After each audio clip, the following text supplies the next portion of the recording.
Jenny Blake, known to some as the writer formerly known as Tony Isabella, is a beloved comic book author who has been writing stories for 50 years. She created the iconic Black Lightning, wrote stories for Hawkman, Daredevil, and Captain America, and won the Inkpot Award at Comic-Con in 2013. Earlier this year, she came out as a trans woman and was given a platform on this year's DC Pride 2025 to write about their life and what being trans meant to them. And today, they've been so wonderful and agreed to do an interview where we learn more about what that means to them as a writer and what it means to make LGBT stories in the modern age. Also, apologies for the audio quality. I haven't used Zoom before this first time. You had a bunch of queer friends growing up back that you mentioned in your Pride story, and I was just curious if any of them had influenced characters that you had written back then. Yeah, actually, to some extent. I have a very dear friend, Denise, who I asked a bunch of questions to when I was creating a police detective named Denise in Black Lightning Cold Dead Hands. And, that character was named for Denise. It wasn't really based on Denise, but she was named for Denise. It's hard to say that they, everybody I meet is fair game to influence me in some way. Because, writers just absorb this stuff like a sponge. And, there will be character traits that show up. When I had a comic book store, I had a particularly obnoxious manager of the arcade where my store was, and I basically used him in a Star Trek story, and the artist, Tom Sutton, drew him just from my description so well that it was uncanny. It was like I was looking at the actual guy. So, friend or foe, anybody who crosses my path, they could end up influencing a character. And if I really like them or really don't like them, I can kill them off in a story. I have friends that I have a friend who, to this day, just can't stop talking about the time I killed him in an issue of Hawkman. Here's hoping I stay on your good side then. Well, even my close friends get killed. When Bob Ingersoll and I wrote Captain America's Liberty's Torch, we based a character on our friend Max Allan Collins, writer of great detective stories. And I remember at a convention, we went up to Max and said, "Would you mind if we killed you off?" And Max said, "I'm going to need a little bit more information." So yeah, if you cross my path, you're fair game. Okay. So were there any characters that you intentionally wrote as gay or trans, but didn't have the language or the ability to outright say it back in the day? Yeah, there were a few. Now, one I regret is that I had these characters, Old Man and the Asp, in Living Mummy. And at that point, I was still, pretty young, pretty naive, and it never occurred to me that they might be lovers. Other people said, "Well, weren't they gay?" And I look back at it and I said, "Yeah, I wish I had done them that way," but it didn't occur to me at the time. But when I was writing Hawkman, there was a character, an army officer, who cross-dressed. That was his hobby. He wasn't, attracted to people of his own sex. He just liked cross-dressing, and the Thanagarians blackmailed him to have them do their bidding. And at one point, and I had to play it real cautious because this was Comics Code. This was DC, very conservative.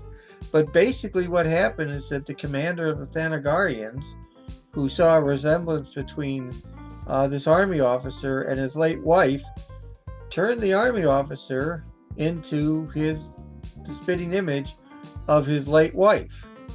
And again, I had to play it coy, but yeah, he put him through surgery and everything. So that was the case. I mean, I knew cross-dressers. And while, that was not a fate that I would have wished on somebody who didn't want to transition, the Thanagarians were really evil. So, sometimes you gotta let evil people do evil things in stories.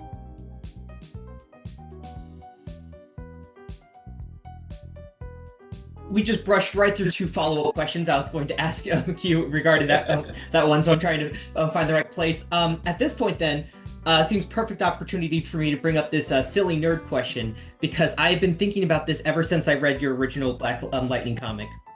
Okay. So, Cyanide was a character you created who was a whip-wielding, poison-using assassin by Tobias Wales, Right. mostly for the audience viewing who has not read that issue.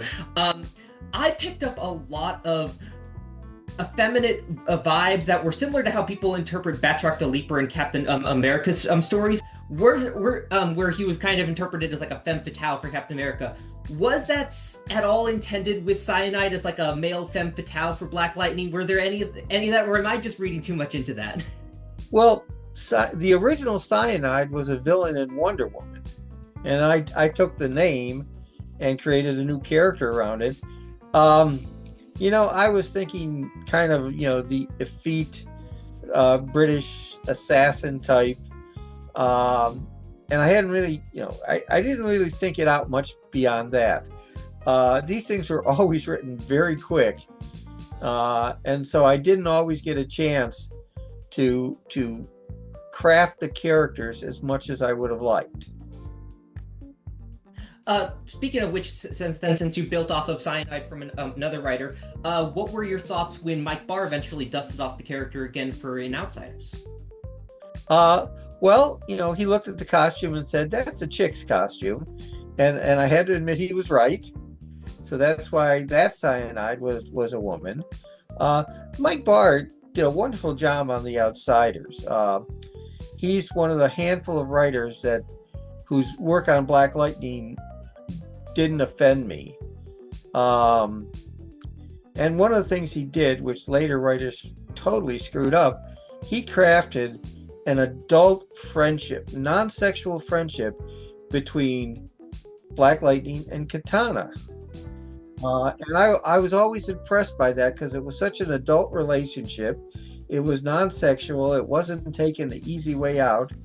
And then, of course, when following my Batman or my Black Lightning Cold Dead Hand series, DC decided, well, Black Lightning works best when he's Batman's house Negro.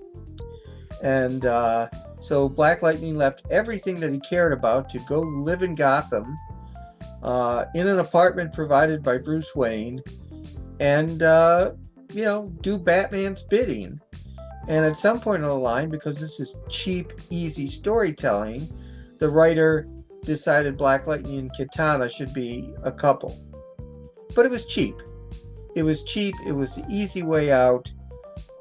Clearly, the writer was not able to handle the kind of adult, non-sexual relationship that Mike Barr had created. I'm definitely a huge fan of Mike Barr's run myself. It's one of my favorite comic runs. I'm very happy that you also really like it. Well, Mike and I have been friends for decades. I think we first were in contact before he got into the business. But yeah, Mike and I, we've been friends for well over 50 years. He lives near me. He's basically in Akron and I'm in Medina, so it's like 40 minutes away. One little headcanon I always had was that Mike's Cyanide and your Cyanide were just actually the same person and they had just transitioned. That sounds like a great idea to me, but then again, I'm now coming at these things from a different perspective. You made a very joking jab that everyone and their mother has about Jimmy Olsen in your Pride 2025 story. Are there any characters that you would like to just grab by the collar and take them out of the closet? Jimmy's complicated and oh my God, there are so many trans fan fiction stories about Jimmy online. I don't know. See, I'm of two minds about Jimmy. I love the goofy Jimmy from the Silver Age, But then Jack Kirby's Two-Fisted Jimmy Olsen, that's the Jimmy Olsen I wrote when I guest starred him in my original Black Lightning series. Jimmy's almost too easy. And generally speaking, I'm more in favor of creating new characters than changing old characters, whether changing the race of a character or the sex of a character or the sexual orientation of a character. I'd rather create new characters, not the least of which, if you create a new character, you have more equity in the character. Most creators get peanuts off the use of their characters in other media. But yeah, I'm more of a let's create somebody new than take an old character. But I know there are readers who would love to see their favorite characters be more like them, and I appreciate that. It's just not where I am as a writer. I'd rather create somebody brand new. And I do, I have created, I can't tell you much about it, but I've created a new trans superhero. She's a young woman that I've come to love very much. And my hope is, if I can find a publisher for this series, that she will be like the Peter Parker for today's queer and straight kids. Absolutely. I'm going to be asking you more about that by the end of the interview. I want to give you as much chance to platform that as possible. Well, I can't tell you a lot about it because I'm only halfway through the first script. But yeah, go ahead, ask your questions, whatever questions you have. So you're a little on the you don't seem to be as big a fan of writers coming out. Is that pure writers taking existing characters and taking them into new sexualities? Is that purely from like a writer, I want to be able to profit off my work, or do you think that there's just like some characters you just shouldn't change them in that way? Well, for me, it's a creative decision. Whether I'm getting any money or not, I think it's more creative and more interesting to create a new character. I have a lot of fun when I create a new character. I don't really object to the changes in characters like that. I didn't get bent out of shape when the original Green Lantern was revealed to be gay. I know people, case in point, I know people, will come out late in life.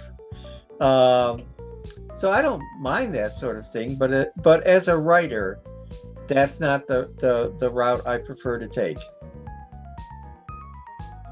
And it's not a judgmental thing or it's not to appease the jerks out there.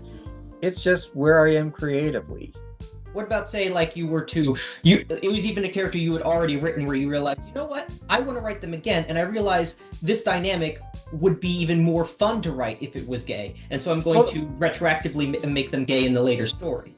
Well, if it's characters I've created, yeah, I could see myself doing that. But really, the only characters that come to mind are those two supporting characters from the Living Mummy series. And yeah, if I wrote them again, yeah, I would make it more explicit that they were indeed gay and a couple. There goes my Black Lightning cyanide pitch. No, Black Lightning, he's straight, very accepting. In fact, I always felt that when the comic books, when they introduced his daughter Thunder, and he seemed pretty hostile towards her being a lesbian, and I said, no, that's not Jeff Pierce. But yeah, no, like I said, offhand I can't think of anybody. If I had the chance, I would have done more with the Harpy character in Hawkman, because there's a fascinating, story of a man turned into a woman against his will, and there would be, things you could do with that. In fact, I actually have created a character that spins off from that. I mean, doesn't use any DC characters or storylines, but I do have a character like that in the works. I have hundreds of characters, sitting around my files just waiting for a chance to come out, both both creatively and sexually. And it's not like you haven't already created queer characters in the past. I believe the in Cold Dead Hands, the older mentor figure in that story is a gay alien man, right? Yes, yes. He like talk about a one person diversity bomb. I mean, he's an illegal alien. He's an illegal alien from outer space. He's a shapeshifter. He obviously likes changing into a woman. He dated the lesbian cop Denise for a while. That was something I just threw in there, and yeah, I love that character. In fact, when I first created him, he was going to die, or she was going to die, or they were going to die. I never really worked out his pronouns because he was so many different things. But no, originally he was created to be killed, and then I just liked him too much, so he got to live. There is a worry among minority writers that they'll be pigeonholed into writing queer stories or black stories if they're a person of color when they start working for that. Did you feel that when you were coming out that you might start getting pigeonholed? Yeah, that remains a fear because my first published comic story is in the DC Pride book, and it's about my transition.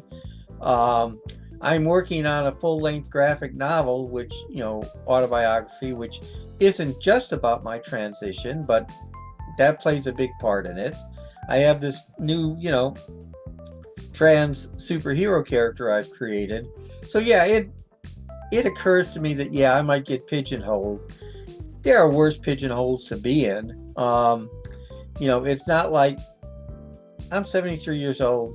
Comic book companies are not like beating down my door saying, write this for us, write that.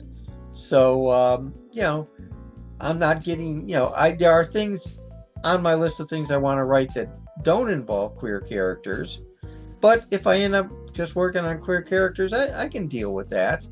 But yeah, I mean, it's one of the frustrating things about being my age and having been in comics so long is when you get an editor that comes up to you and tells you how much they love your work, and then when you let them know, well, I am still available, for assignments, and they practically fall into a coma, but you still want to work?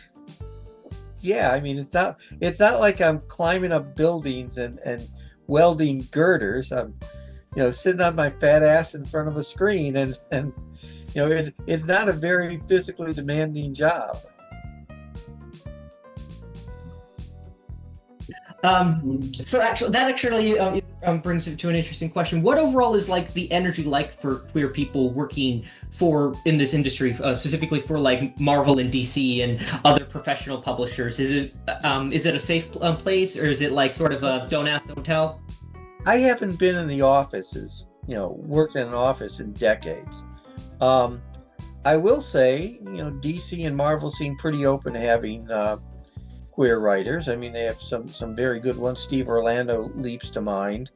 And I think if the writer I don't think there's a lot of prejudice among the editors about having gay creators. Back in my time, there weren't that many that were out, and there was, a little bit of there was prejudice against them because you were dealing with older editors and older people. But today, I don't think at Marvel and DC that's much of an issue.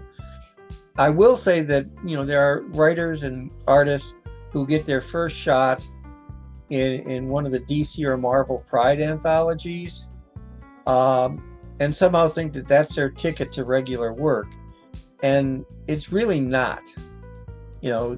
These anthologies use up a lot of talent, so getting a story in one of these anthologies doesn't mean that you're going to get more work from the company. So when I was asked, I mean, there were people at DC that knew I was transitioning before I came out. And basically, as soon as I came out, within a week, I got a call from them saying, "Would you do a story for the DC Pride anthology?" And I was deathly ill at the time. Uh, I had come back from a convention in Florida with what turned out to be the worst case of influenza my doctor had ever seen. I was in the hospital for 3-4 days, and then recuperating at home for like 6 days. No, excuse me, 6 weeks. Um, and I didn't have a lot of energy during those weeks, but DC really wanted me to be part of this book. They had, in talking to people there, they knew I had a sense of humor about it. They knew I expressed myself well. So they gave me the easiest schedule I've ever had working on a comic. I was basically doing a page a day. And the editor, Andrea Shea, was just terrific.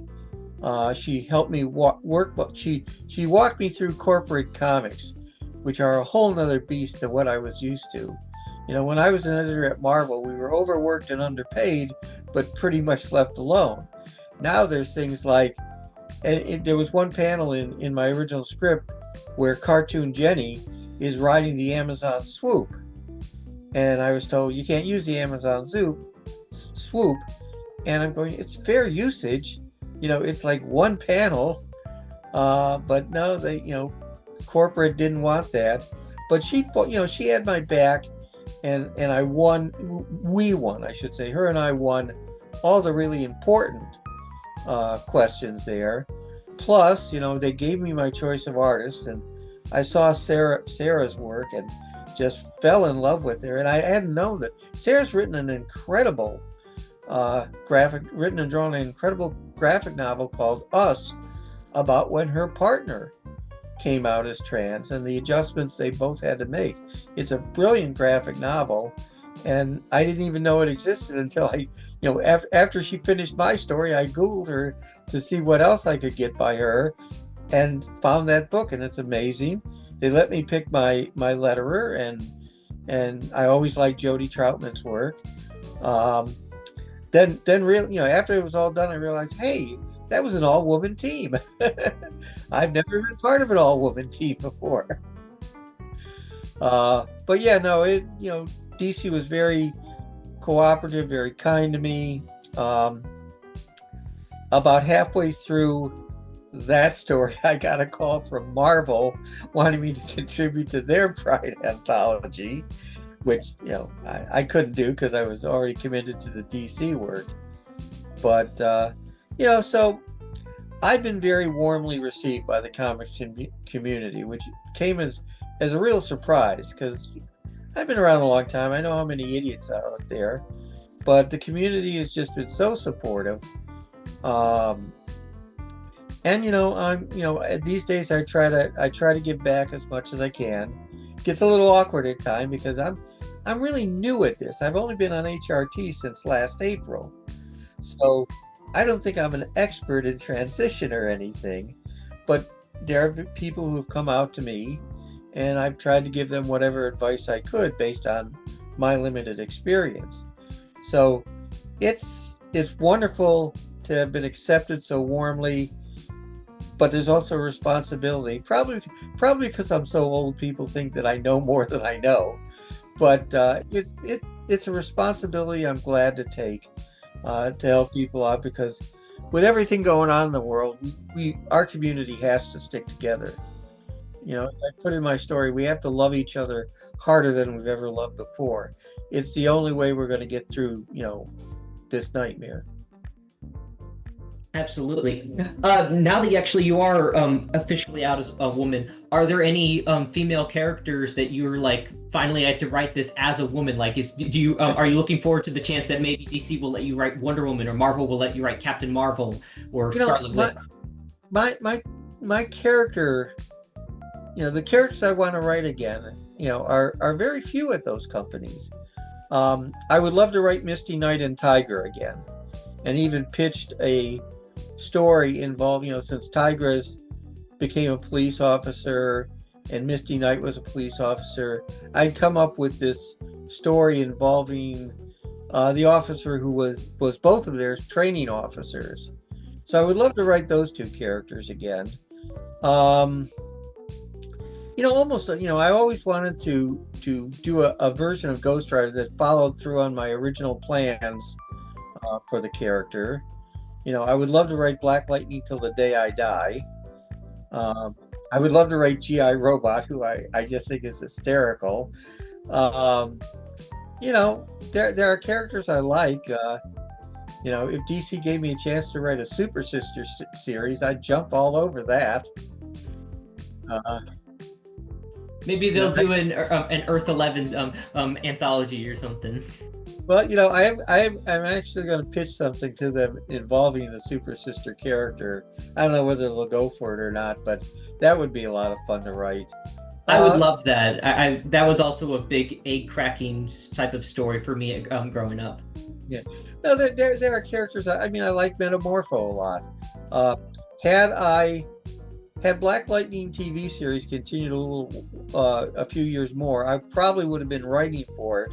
And I always wanted to introduce Metamorpho into the TV series because he was a favorite character of mine. Herbie the Fat Fury from American Comics Group, ACG. That's a character I always liked that I thought I could have fun with. But that's basically, when I look at these characters, it's like, do I have a really good idea for them? Is a character I think I can have fun doing? I want to write a Mole Man series because I have an alternate take on Mold Man that would just knock people out. That's really, at this point, I'm not as fast as I used to be. When I started at Marvel, it was not unusual for me to write a script overnight when somebody had blown their deadline. These days it takes me a little longer. So, I'm actually, even if a bunch of offers come in, I'm going to be limited in what I accept just because I don't want to take on too much. I've seen that happen with much younger writers. They take on too much work and it's crap. It ends up crap, or they miss deadlines. That's not something that I want to do. I work at a certain pace. It's a solid pace, and I don't want to, knock myself out to do more than I can do. Actually, a question regarding the Black Lightning TV show, since you brought it up, Right. and your interest in bringing Metamorpho onto the scene. There were a lot of eggs and clues setting up on the show for a possible Outsiders direction. Since you are such a big fan of Mike Barr's original Outsiders run, do you think that that would have been a likely possibility for the show? Well, in a way, Jefferson Pierce, and I would have actually, this was my plan, had my Black Lightning Cold Dead Hand series been continued as an ongoing, you would have seen Jefferson Pierce form a team. I had already put into place, his trainer was this reformed supervillain named Amberjack. Because I was dealing with a younger Jefferson Pierce, he didn't have daughters, but he had two nieces that had powers. They would have been part of the team. I had two other characters that I created but never used in the series. So you would have seen a team in any continuation of Black Lightning that I was doing. But there's always a problem when it's a series that's about Black Lightning and his family. You expand it too much beyond that, and you weaken. I didn't see Metamorpho as being a regular character. I saw him as, a character who would appear in one episode and maybe come back at some point if he was popular. One of the stories I wanted to pitch basically starred Sinbad, who played Black Lightning in a wonderful Saturday Night Live sketch. And Sinbad and I are friends. We have Mutual Admiration Society going. And I'd come up with a storyline for Sinbad so that he could appear in an episode. So yeah, I wasn't looking to expand the cast greatly, but I did want to bring in some characters for an episode here or there. You had such a solid cast already that I didn't think the show needed too many more characters.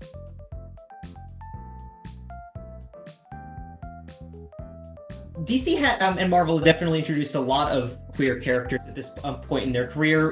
In the past decade, some of them have been very successful, some of them haven't. But I'm just curious if if you've heard anything about this or not, or whether or not like there's a dedicated mission statement from like the past years to have more queer characters be created, or if it's just these are the ones that are making it off the cutting room floor, and there's just a lot more that have been sort of like rejected. I think it's creator and editor driven. I don't think it's corporate driven. Every year it's like, will this be our last Pride anthology? Not so much at DC, but at Marvel, yeah, there's definitely the feeling that their various diverse anthologies, might not be around that much. They're part of Disney. Disney has kind of caved to Trump. But no, when you see these queer characters, it's editor and creator driven. It's not any mandate from corporate, to the best of my knowledge. I mean, as I said, I haven't worked in an office in decades, and I'd like to keep it that way.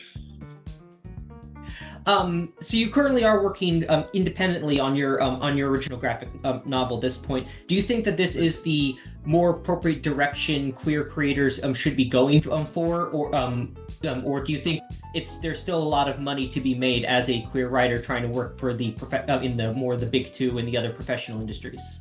I think creators should do what they feel is right. If you're a queer creator and you've always wanted to write Spider-Man, go for it. My feeling is that, you write Spider-Man, you're like the 3,000th person to write Spider-Man. I'd rather write something new. Not that I don't love Spider-Man. I wrote some Spider-Man stories. I enjoyed them. But yeah, I think it's the individual creator. There are creators who really want to work. I certainly would love to be doing regular work for DC and Marvel. They're two of the publishers you can count on to pay you on time. And they have such great characters in their library. But no, it's really what the creator wants to do. There are creators who have no interest in working for Marvel or DC. I'm kind of all over the map myself because I've written all kinds of comics. I read all kinds of comics, manga, European graphic novels, superhero comics, slice of life comics, horror comics. I read, all kinds of stuff, and there's very few genres that given a chance I wouldn't want to at least try my hand at.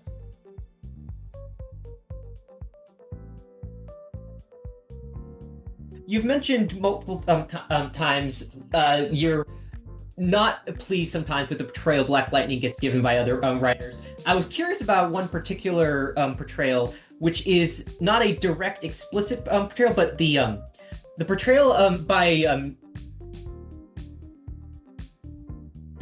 Dwayne McDuffie during Static Shock when they created Soul Power and his sidekick, who were both simultaneous homages to Black Lightning, with the sidekick being like having the little tech belt that he originally started with. I was curious about what your thoughts are on that portrayal of the character.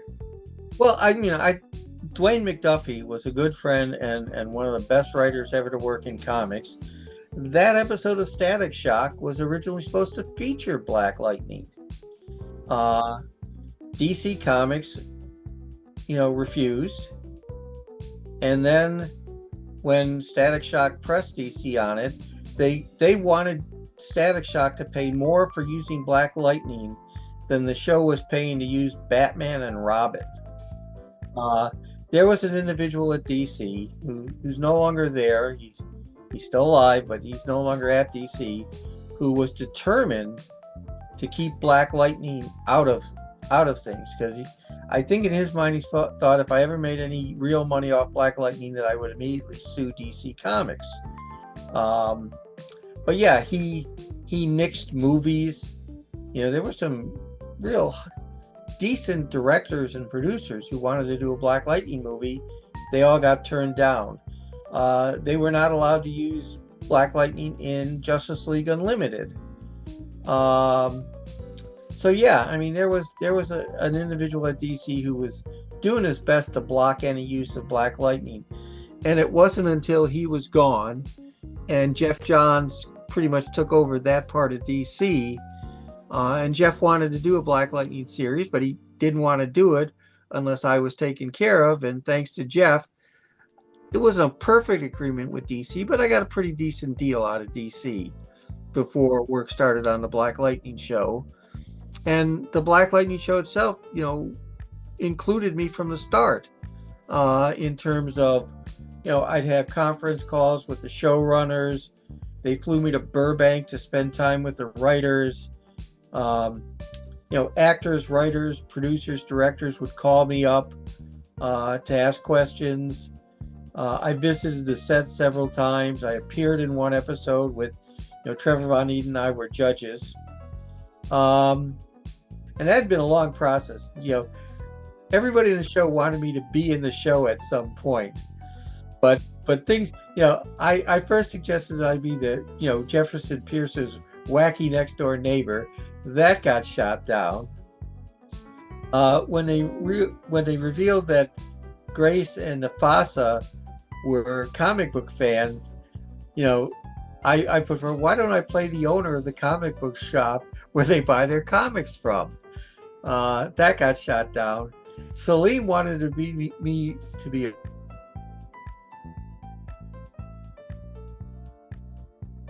We were talking about the, getting on the TV show. Salim Akil, who was the showrunner, and this was the second season finale, and he really wanted me to get into the episode.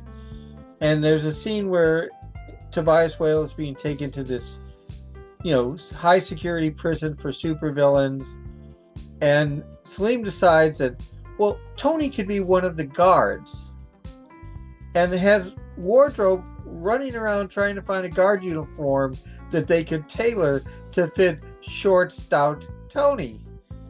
And I was actually, I pulled Salim aside and said, Salim, let's think this through. See all the security guards. They're these big, beefy guys. Look at me. I will draw attention away from anything else that's going on just by being so out of place. So I talked him out of using me in that scene, but he did bring me back the next season to be a judge. But yes, you have another question.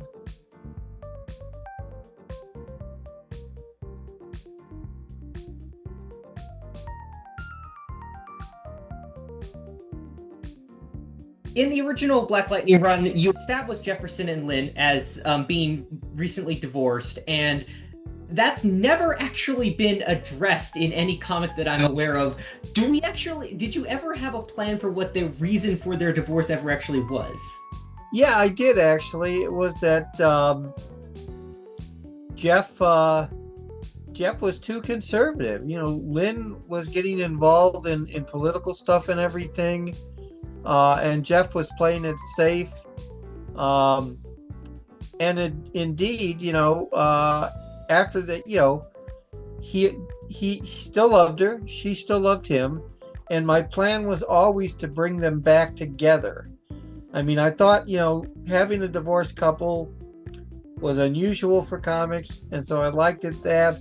But I also, as I wrote more issues of Black Lightning, realized I had an opportunity to show a strong Black family. And, it was always my intention through every Black Lightning series I've written to get them back together. So yeah, I mean, it wasn't, basically what it was is that he was just too conservative for her. And one of the twists in the second series I wrote was that here he was Black Lightning, he was out there doing good things, and it was a little much for Lynn to take. So I had this great scene where, she sends him a Dear Jeff letter, and he's running to the airport to try to stop her, and he gets there, and he thinks he's missed her flight, that she's left, and turns around, and there she is. The editor at that time felt that, well, if you get him remarried, all you can do with Lynn is, have her killed or captured, It's like, but again, it was I was dealing with an editor who had limited imagination, whose main purpose, as far as he was concerned, was to amass power so that he could become a power at DC Comics. He lasted about a year before he got booted. But in that time, he fired me off the second Black Lightning series. He fired me before the first issue even came out. I had written 8 issues, and he said I was being fired for lateness when 8 issues were in the can before the first one even came out. But he wanted to bring his own person in, who would be loyal to him. But yeah, no, I always planned to get Lynn and Jeff back together. And again, if I ever write Black Lightning again, that would still be my plan. I thought the TV series handled it pretty well.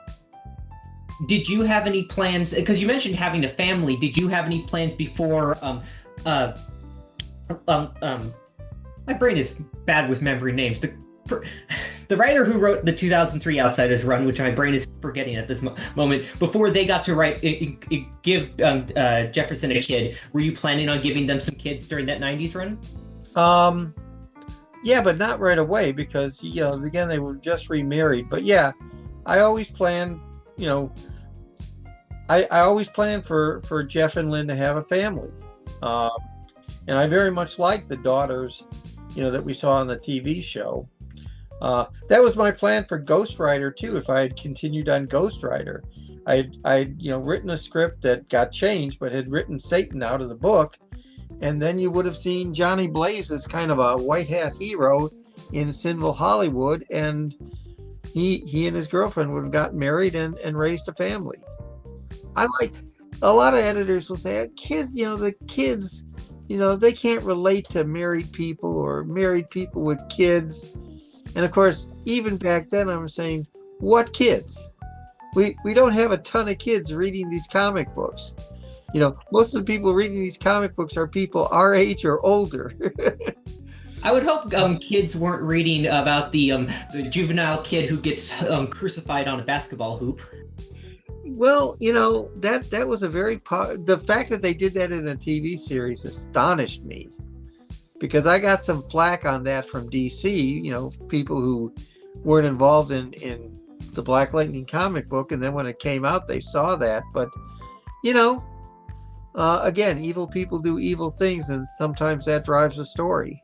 It was a great moment in the comic. It really, I was, reading the series and it's like, oh, I got to keep reading what happens next. No one else is doing that. Yeah, no, I was pleased with the way that scene came out.